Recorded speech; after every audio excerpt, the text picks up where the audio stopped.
Moonlight peered through my window as I jolted awake.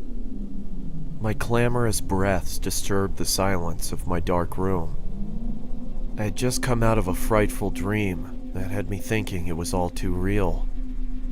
With sweat on my brow, I sat up and grabbed my water from the nightstand and took a sip from the now warmed glass.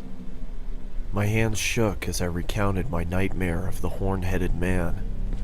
In my dream, I was walking through my neighborhood, the streetlights flickering as I made my way down the uninhabited sidewalk. Nothing threatening, just a walk through the midnight hours.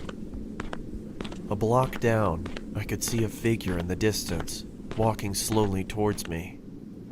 His steps seemed mismatched and labored. He passed a few houses looking straight ahead, neither looking left nor right. His head was fixed on the sidewalk in front of him. As I was getting closer to my home, I could see him slowly starting to embark on my territory. I quickly rushed to my front door and hurried inside. Through my window, I could see him walk past my property. I was thinking to myself, "Oh God, please have him keep going, please." He was just about to walk all the way past my front yard when he stopped. His body almost shifted abnormally as he turned to face my home. He just stood there, looking, not moving, just standing there. The man bore the horned head of a skeletal goat. His body was pale and looked fragile, and his fingers were thin and bony. I thought to myself, what does he want?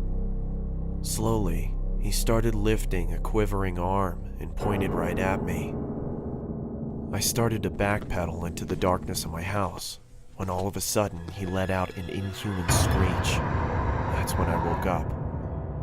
Too frightened to go back to bed, I turned on the television and saw that the local news for early risers was on. My quivering arm and pointed right at me. I started to backpedal into the darkness of my house, when all of a sudden he let out an inhuman screech.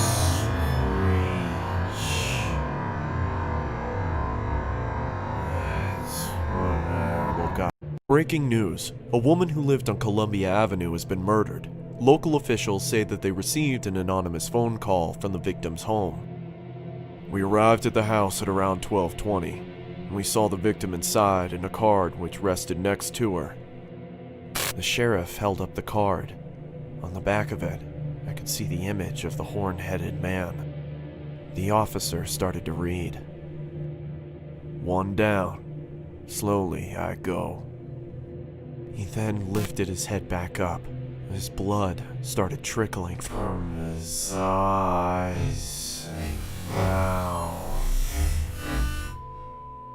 I sat there shaking, and I couldn't breathe. Columbia's just 3 blocks away from me. I jumped out of my bed and ran to my window. Something within me made me want to look outside. That's when I saw him. He just stood there, looking, not moving, just looking. The horn-headed man, his body pale and fragile, and his fingers thin and bony.